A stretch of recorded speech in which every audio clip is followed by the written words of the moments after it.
La estatua de sal, Leopoldo Lugones, publicado. 1906. La estatua de sal. He aquí cómo refirió el peregrino la verdadera historia del monje Sosístrato.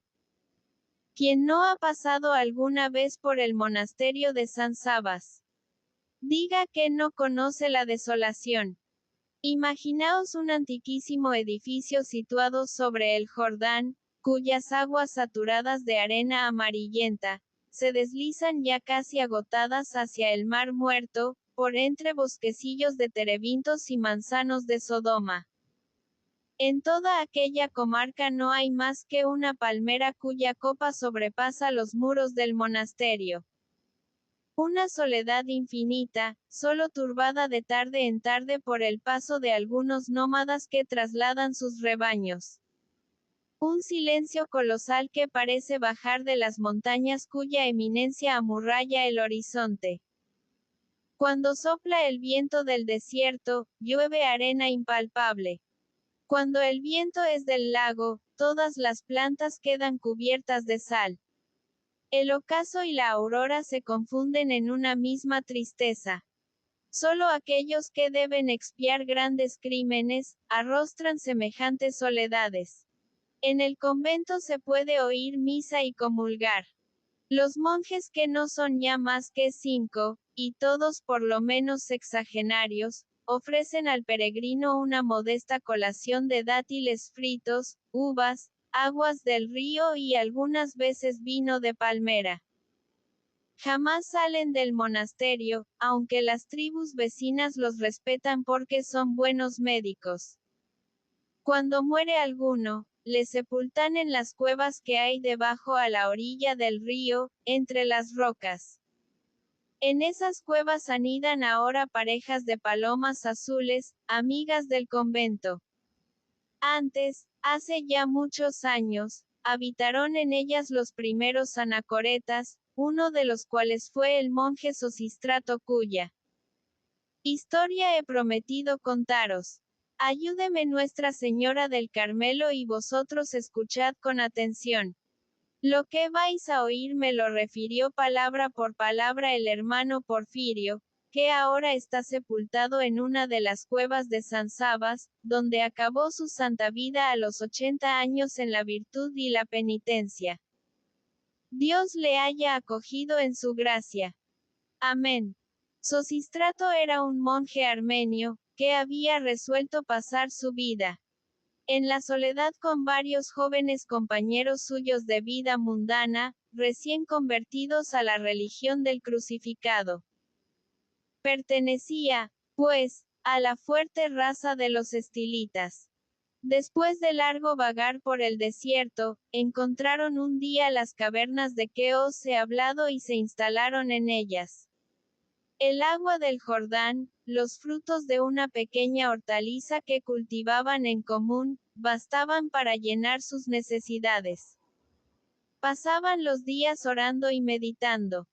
De aquellas grutas surgían columnas de plegarias, que contenían con su esfuerzo la vacilante bóveda de los cielos próxima a desplomarse sobre los pecados del mundo. El sacrificio de aquellos desterrados, que ofrecían diariamente la maceración de sus carnes y la pena de sus ayunos a la justa ira de Dios, para aplacarla, evitó muchas pestes, guerras y terremotos. Esto no lo saben los impíos que ríen con ligereza de las penitencias de los cenobitas. Y sin embargo, los sacrificios y oraciones de los justos son las claves del techo del universo. Al cabo de 30 años de austeridad y silencio, Sosístrato y sus compañeros habían alcanzado la santidad. El demonio, vencido, aullaba de impotencia bajo el pie de los santos monjes. Estos fueron acabando sus vidas uno tras otro, hasta que al fin Sosístrato se quedó solo. Estaba muy viejo, muy pequeñito. Se había vuelto casi transparente. Oraba arrodillado 15 horas diarias, y tenía revelaciones. 2 palomas amigas traíanle cada tarde algunos granos de granada y se los daban a comer con el pico. Nada más que de eso vivía. En cambio olía bien como un jazminero por la tarde. Cada año, el viernes doloroso, encontraba al despertar, en la cabecera de su lecho de ramas, una copa de oro llena de vino y un pan con cuyas especies comulgaba absorbiéndose en éxtasis. Inefables. Jamás se le ocurrió pensar de dónde vendría aquello, pues bien sabía que el Señor Jesús puede hacerlo. Y aguardando con unción perfecta el día de su ascensión a la bienaventuranza, continuaba soportando sus años. Desde hacía más de 50, ningún caminante había pasado por allí. Pero una mañana, mientras el monje rezaba con sus palomas, estas asustadas de pronto, echaron a volar abandonándole. Un peregrino acababa de llegar a la entrada de la caverna. Sosístrato, después de saludarle con santas palabras, le invitó a reposar indicándole un cántaro de agua fresca. El desconocido bebió con ansia como si estuviese anonadado de fatiga. Y después de consumir un puñado de frutas secas que extrajo de su alforja, oró en compañía del monje. Transcurrieron 7 días. El caminante refirió su peregrinación desde Cesarea a las orillas del Mar Muerto, terminando la narración con una historia que preocupó a Sosístrato. He visto los cadáveres de las ciudades malditas, dijo una noche a su huésped. He mirado humear el mar como una hornalla, y he contemplado lleno de espanto a la mujer de Sal, la castigada esposa de Lot.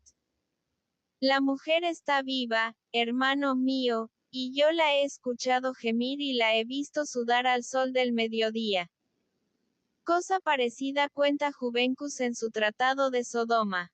Dijo, en voz baja Sosístrato. Sí, conozco el pasaje. Añadió el peregrino. Algo más, definitivo hay en él todavía.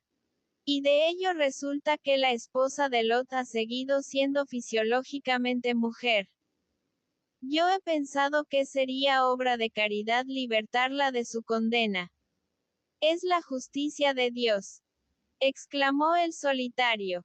¿No vino Cristo a redimir también con su sacrificio los pecados del antiguo mundo?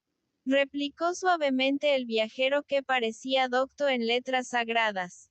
¿Acaso el bautismo no lava igualmente el pecado contra la ley que el pecado contra el Evangelio? Después de estas palabras, ambos se entregaron al sueño. Fue aquella la última noche que pasaron juntos. Al siguiente día el desconocido partió, llevando consigo la bendición de Sosístrato, y no necesito deciros que, a pesar de sus buenas apariencias, aquel fingido peregrino era Satán en persona. El proyecto del maligno fue sutil. Una preocupación tenaz asaltó, desde aquella noche el espíritu del santo.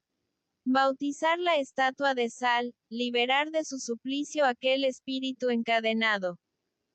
La caridad lo exigía, la razón argumentaba.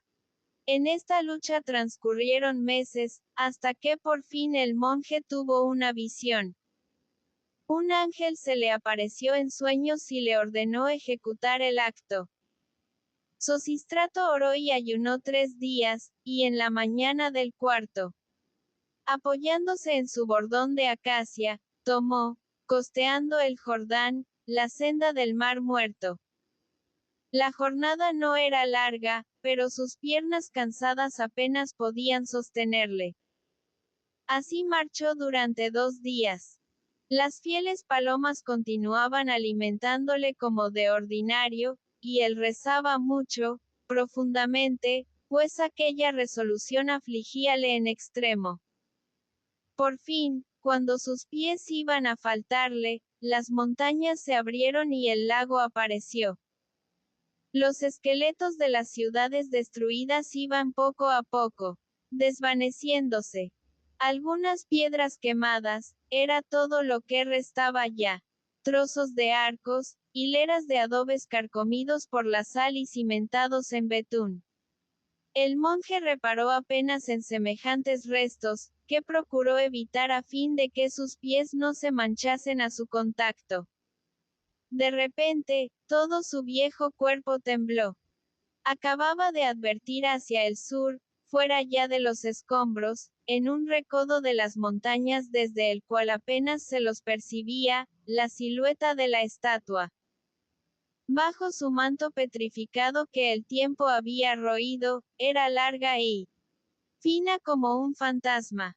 El sol brillaba con límpida incandescencia, calcinando las rocas, haciendo espejear la capa salobre que cubría las hojas de los terebintos. Aquellos arbustos, bajo la reverberación meridiana, parecían de plata. En el cielo no había una sola nube. Las aguas amargas dormían en su característica inmovilidad. Cuando el viento soplaba, podía escucharse en ellas, decían los peregrinos, cómo se lamentaban los espectros de las ciudades. Sosístrato se aproximó a la estatua. El viajero había dicho verdad. Una humedad tibia cubría su rostro. Aquellos ojos blancos, aquellos labios blancos, estaban completamente inmóviles bajo la invasión de la piedra, en el sueño de sus siglos. Ni un indicio de vida salía de aquella roca. El sol la quemaba con tenacidad implacable, siempre igual desde hacía miles de años, y sin embargo, esa efigie estaba viva puesto que sudaba. Semejante sueño resumía el misterio de los espantos bíblicos. La cólera de Jehová había pasado sobre aquel ser, espantosa amalgama de carne y de peñasco. No era temeridad el intento de turbar ese sueño. No caería el pecado de la mujer maldita sobre el insensato que procuraba redimirla. Despertar el misterio es una locura criminal, tal vez una tentación del infierno. Sosístrato, lleno de congoja, se arrodilló a orar en la sombra de un bosquecillo. ¿Cómo se verificó el acto? No os lo voy a decir. Sabed únicamente que cuando el agua sacramental cayó sobre la estatua, la sal se disolvió lentamente, y a los ojos del solitario apareció una mujer, vieja como la eternidad, envuelta en andrajos terribles, de una lividez de ceniza, flaca y temblorosa, llena de siglos. El monje que había visto al demonio sin miedo, sintió el pavor de aquella aparición. Era el pueblo réprobo lo que se levantaba en ella. Esos ojos vieron la combustión de los azufres llovidos por la cólera divina sobre la ignominia de las ciudades. Esos andrajos estaban tejidos con el pelo de los camellos de Lot. Esos pies hollaron las cenizas del incendio del Eterno. Y la espantosa mujer le habló con su voz antigua. Ya no recordaba nada. Solo una vaga visión del incendio, una sensación tenebrosa despertada a la vista de aquel mar. Su alma estaba vestida de confusión. Había dormido mucho, un sueño negro como el sepulcro. Sufría sin saber por qué, en aquella sumersión de pesadilla. Ese monje acababa de salvarla. Lo sentía. Era lo único claro en su visión reciente. Y el mar. El incendio. La catástrofe. Las ciudades ardidas. Todo aquello se desvanecía en una clarividente visión de muerte. Iba a morir. Estaba salvada, pues. Y era el monje quien la había salvado. Sosístrato temblaba, formidable. Una llama roja incendiaba sus pupilas. El pasado acababa de desvanecerse en él, como si el viento de fuego hubiera barrido su alma. Y solo este convencimiento ocupaba su conciencia. La mujer de Lot estaba allí. El sol descendía hacia las montañas. Púrpuras de incendio manchaban el horizonte. Los días trágicos revivían en aquel aparato de llamaradas. Era como una resurrección del castigo, reflejándose por segunda vez sobre las aguas del lago amargo. Sosístrato acababa de retroceder en los siglos. Recordaba. Había sido actor en la catástrofe. Y esa mujer le era conocida. Entonces una ansia espantosa le quemó las carnes. Su lengua habló, dirigiéndose a la espectral resucitada. Mujer, respóndeme una sola palabra. Habla. Pregunta. Responderás. Sí, habla. Me has salvado. Los ojos de la anacoreta brillaron, como si en ellos se concentrase el resplandor que incendiaba las montañas. Mujer, dime qué viste cuando tu rostro se volvió para mirar. Una voz anudada de angustia, le respondió. Oh, no. Por Elohim, no quieras saberlo. Dime qué viste. No. No. Sería el abismo. Yo quiero el abismo. Es la muerte. Dime qué viste. No puedo. No quiero. Yo te he salvado. No. No. El sol acababa de ponerse. Habla. La mujer se aproximó. Su voz parecía cubierta de polvo. Se apagaba, se crepusculizaba, agonizando. Por las cenizas de tus padres. Habla. Entonces aquel espectro aproximó su boca al oído del cenobita, y dijo una palabra. Y Sosístrato, fulminado, anonadado, sin arrojar un grito, cayó muerto. Roguemos a Dios por su alma.